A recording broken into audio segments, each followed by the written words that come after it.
All right, before we continue on with the countertops, I want to show you a couple of things that had to be decided before we had the whole kitchen kind of plan finished. All of the hardware throughout the house is this satin nickel. Or is that brushed nickel? Ugh. Well, whatever you call it, this was the hardware in all of the house in terms of the doors and even bathroom fixtures. I decided that whatever finish I would have on the hardware and on the faucet, it had to have that brushed kind of thing. It could be a mixed metal, meaning it didn't have to look silvery or pewter. It could be gold, but it had to have that brushed component so that everything looked cohesive. If it's shiny and chrome, you can do shiny and gold. But if it's brushed, try to go with brushed, or antiqued, antique. It can be all different colors. I ordered this beauty for our faucet. This is the Smythe from Moen, and it is a champagne bronze or gold. The idea though, it is a different color than my other fixtures in the house, but it's brushed. So I freaking loved this. I freaking loved it. At this point in the project, I become completely unhinged trying to figure out hardware, but I need to figure out hardware. Again, I get unhinged. My first favorite was this one. These drawer pulls are really gorgeous. And they're like champagne bronze.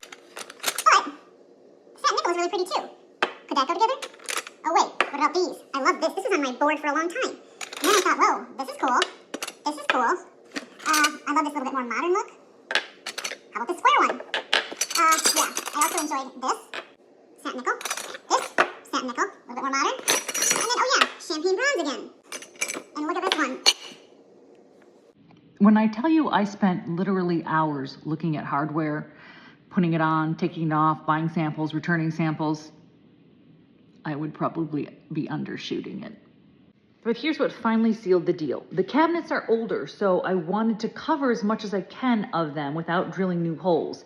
That's when I realized I needed a back plate and handle pulls and knobs. More to pick out. This was the winner.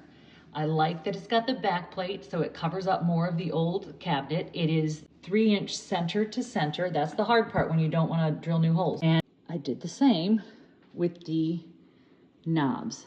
Got the back plate with a little bit of an edge, sort of like what my faucet has, and a round knob. I'm trying to get some of the angles softened. So I think the more times you see a circle, the better off the kitchen is. And also, I don't have soft clothes. Watch this video here to find out how I solved that problem.